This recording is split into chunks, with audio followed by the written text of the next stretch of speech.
Everybody, it is your realtor, Dave. Now, I know it can kind of get confusing because you hear the term real estate agent, realtor, broker, managing broker, broker associate, leasing agent. There's just so many different terms out there for essentially the same person.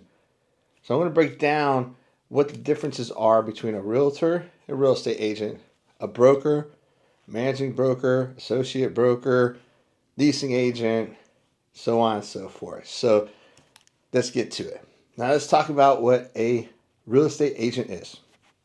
A real estate agent is somebody that has taken the prescribed real estate classes for the state. They've taken the state and the national association, or excuse me, the state and the national exams and have passed them and have done what they need to with the state to be a licensed real estate agent in the state. Now, a realtor is somebody that is a member of the National Association of Realtors. Now, to become a member of the National Association of Realtors, you have to be a member of the State Association of Realtors and the local board of realtors. So the big difference is a real estate agent, you have to follow state and federal laws. With being a realtor, you have to follow the state and national rules, and then there is a code of conduct that realtors subscribe to. In all honesty, I have not had anybody come and say, Dave, I want to work with you because you're a real estate agent, or Dave, I want to work with you because you're a realtor. They come and work with me because they know I can help them buy and sell houses, work on managing their properties, whatever it is, they know I can take care of it because I'm a licensed real estate agent.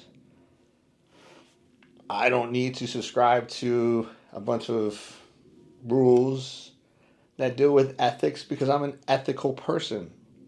When I went through the code of conduct, I was like, this is common sense stuff. But I guess for others, it's not. But I could be a realtor day one of being a real estate agent, or day 5,000 of being a real estate agent. Being a realtor doesn't make you any more knowledgeable than being a real estate agent, because the state dictates how many hours of training you need to get your license. The state dictates how many hours of continuous education need to be met that you can do whether you're a real estate agent or a realtor. Most commercial real estate agents aren't even a member of the National Association of Realtors. Commercial does their own thing, but they have to be licensed real estate agents with the state to conduct real estate transactions. So the thought that I'm going to work with this person because they're a realtor, it doesn't mean that they're higher trained or better trained or anything like that than somebody that's not it. If it was not for the fact that I need to be a member of the National Association of Realtors, the State Association of Realtors, and the local board of realtors to have access to the MLS, I probably wouldn't even be a member of the boards. And that's where the monopoly comes into play, because those three agencies are in the realtor business and not the real estate business. Now, I may be hurting people's feelings, but the truth is what the truth is. If the local board of realtors would allow real estate agents to have access to the MLS without being a member of the board of realtors, which is required to be a member of the State Association of Realtors, which is a requirement of being a member of the National Association of Realtors, then you probably wouldn't have a lot of realtors out there.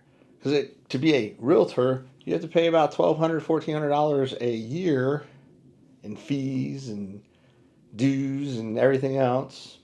So it's just semantics, kind of like, is the seller paying the buyer's agent or is the listing agent paying the buyer's agent? It's kind of semantics about realtor, real estate agent. Let's talk about a broker. I'm a broker. So in the state of Texas, you have to be a licensed real estate agent for 4 years, and there's certain parameters of transactions. You have to get points, and there's certain points you have to get in order to take your broker's test and When you pass it, you state and then national, then you fill out the correct paperwork, you can become a broker in the state of Texas, which I have. Now, a real estate agent or a realtor, and I'm using realtor as not somebody that's a broker. I'm still a realtor because I'm a member of National Association of Realtors, but I'm a broker. So if you're a realtor or a real estate agent, you're working for a broker. Now, if you are doing residential, here's where the monopoly comes into play. As a broker, if I have an agent that isn't a member of National Association of Realtors, Texas Association of Realtors, and the board, then the board can fine me for not having a member with my brokerage. So that's part of the pay to play. But as a broker, everything is done underneath a broker. So when I was a real estate agent, realtor, and I was working for a broker, everything had to be done in the name of the broker. The compensation went to the broker, and then the broker gave me my compensation based off of our agreement. Brokers, they, like me, I have my own brokerage. I've had a dozen agents underneath of me. I've dwindled it down, but I handle everything as a broker. Now there's broker associates. Now, broker associate, as a broker, I could go work for another broker. I just don't have any of the admin duties. I just do my own thing, but I'm working underneath a broker. That makes me an associate broker. So basically, I get the title of being a broker without the responsibilities, per se, for managing the operations of the organization. Now you have a managing broker. Now, the managing broker is typically the one that's managing the day-to-day operations of the brokerage. Now, for instance, when I am the broker, I'm also the managing broker because I am the broker of record for the brokerage, and I also manage the day-to-day activities of the brokerage. So those two can actually be the same person. I can't be an associate broker and the broker of record. I can't be an associate broker and managing broker because the associate part basically associates you with the brokerage, but not the responsibilities of it. Now, the leasing agent. A leasing agent is a licensed real estate professional, probably a member of the National Association of Realtors, making them a realtor. But sometimes the listing agents for apartments, apartment locators, however you want to call them, they have their own different software, so they don't tend to necessarily have to be in the MLS, so they aren't necessarily tied to being forced to be a member because they can do stuff outside. But so that they could be a leasing agent, which is a real estate agent, or they could be a realtor as well, synonymous per se. But that's what a leasing agent is. They just go and they help with leasing apartments, leasing houses, things like that. They just do rentals. They don't do sales. So that is what a real estate agent is, a realtor is, a broker, associate broker, managing broker, and leasing agent. So if you have any questions about who does what, hopefully this has answered it and who you need to talk to. One doesn't make one better than the other, in my opinion. I can do more as a broker, but I didn't magically get doused with expansive knowledge by being a broker. In fact, I took the same test I did when I was taking the state and national. I just had to score higher.